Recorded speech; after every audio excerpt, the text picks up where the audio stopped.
Bien, hoy me da muchísimo gusto estar con la profesora María Pilar García Guadilla de la Universidad Simón Bolívar de Caracas para hablar sobre la política en Venezuela, el sistema político venezolano, los retos que ellos tienen. María Pilar, adelante. ¿Cómo caracterizarías tú al sistema político venezolano?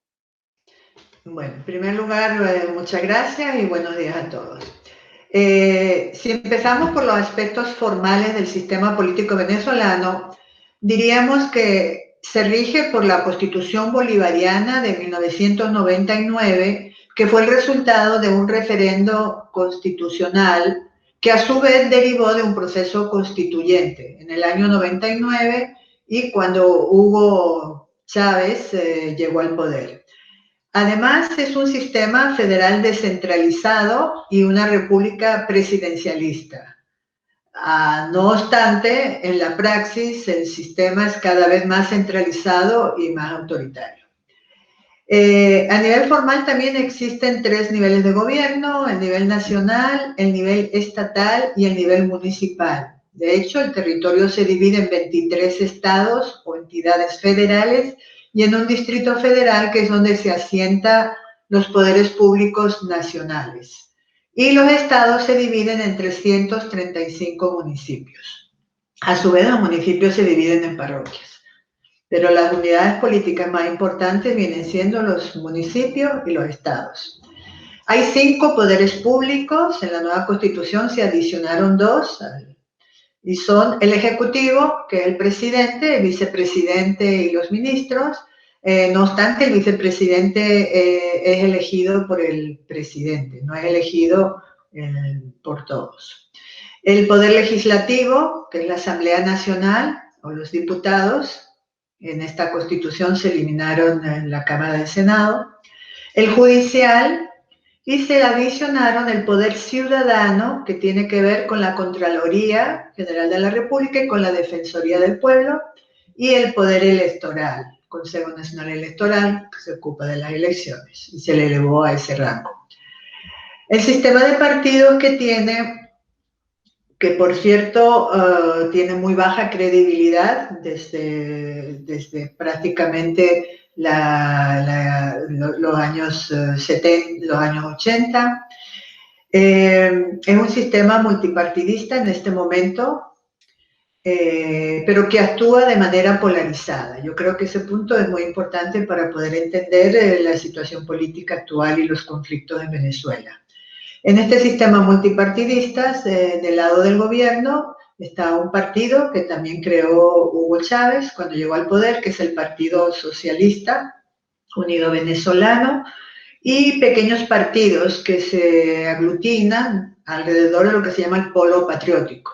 Ahí está el Partido Comunista y otros. Estos están a favor del gobierno, versus, del otro lado, los partidos tradicionales de los gobiernos anteriores, que se llamaban pues puntofijistas por el acuerdo de gobernabilidad que se hizo en el año 58 para lograr la democracia, en el año 61. Y ahí están partidos tradicionales como Acción Democrática y COPEI, y nuevos partidos que ya han surgido en estas últimas 2 décadas, como Primero Justicia, Voluntad Popular, entre otros. Estos están del lado de la oposición. Pero tal como dije, hay 2 factores. Primero, que el sistema político venezolano, prácticamente desde que llegó Hugo Chávez al poder en 1999, ha actuado de manera polarizada, lo que significa que con propósitos electorales los partidos que apoyan al gobierno van de un lado y los partidos de la oposición van juntos. A pesar que dentro de los partidos de la oposición, sobre todo, hay una gran heterogeneidad ideológica y lo único que les une es las estrategias para lograr lo que llaman, entre comillas, salir de Chávez, o que Maduro salga del poder. Esa heterogeneidad incluye tanto partidos demócratas cristianos, socialdemócratas, como partidos radicales, como Bandera Roja, que tienen objetivos totalmente en términos ideológicos distintos, pero que se integraron dentro de la oposición por estar en contra de Chávez. Yo creo que eso, lo más general que puedo hablar del sistema político venezolano. Hay un aspecto que es importante también señalar y es con respecto al modelo de desarrollo económico venezolano. Es lo que se ha llamado un sistema rentista, desarrollista, basado en el petróleo y más recientemente en la minería. Es un sistema extractivista, rentismo extractivista.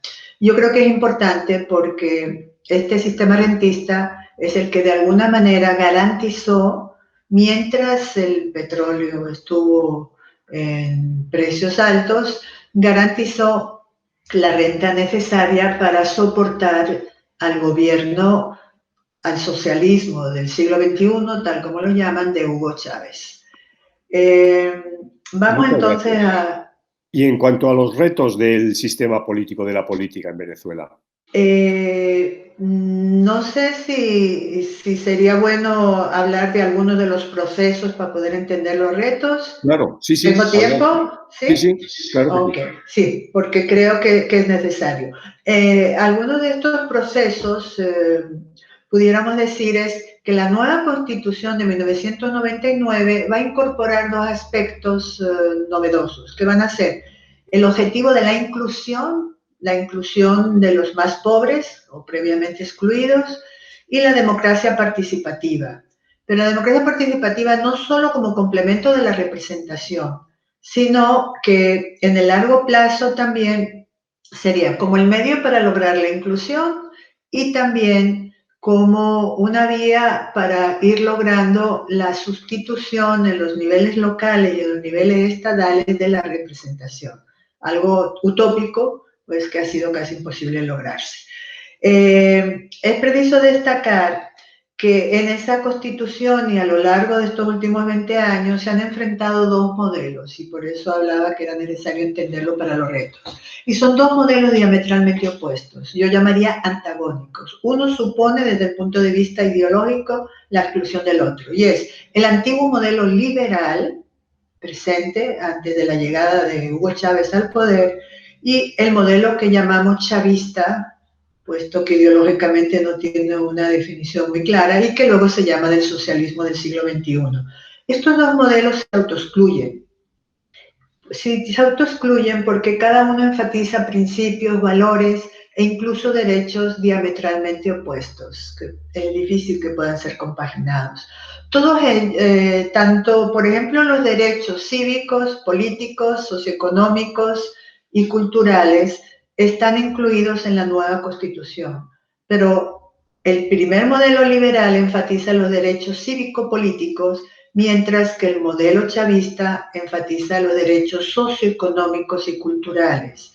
Y el conflicto viene cuando hay que decidir cuál de los dos va a tener prioridad. Por ejemplo, con el derecho de propiedad. La Constitución tiene el derecho de propiedad privada y el derecho de propiedad colectiva. Entonces, cada una de las partes, en el caso de, vamos a decir, de una invasión de una propiedad privada, aduce el derecho que tienen y el conflicto parece tornarse irresoluble en la medida que la Constitución, debido también a los conflictos, no ha garantizado el sistema de leyes orgánicas, leyes ordinarias y normativas que puedan resolver tales conflictos.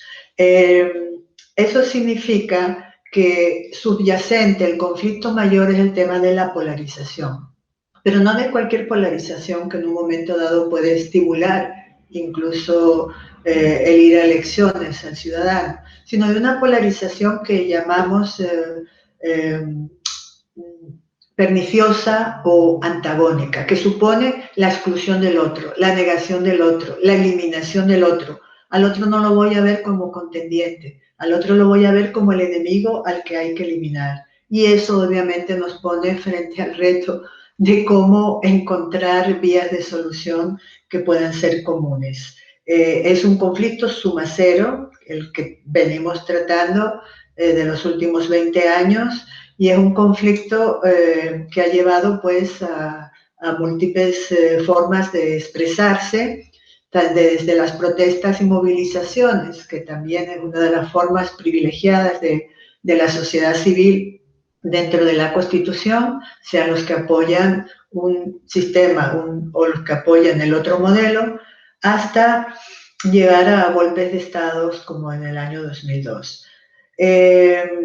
Aparte pues de todo de este tema de la polarización, que creo que es el que más permea, muy brevemente debo señalar que un modelo económico rentista, extractivista, no funciona en la medida en que el producto básico, como fue el petróleo, el precio se desmorona, porque todos los ingresos o divisas que van dirigidos a la resolución de los derechos socioeconómicos, pues se paralizan.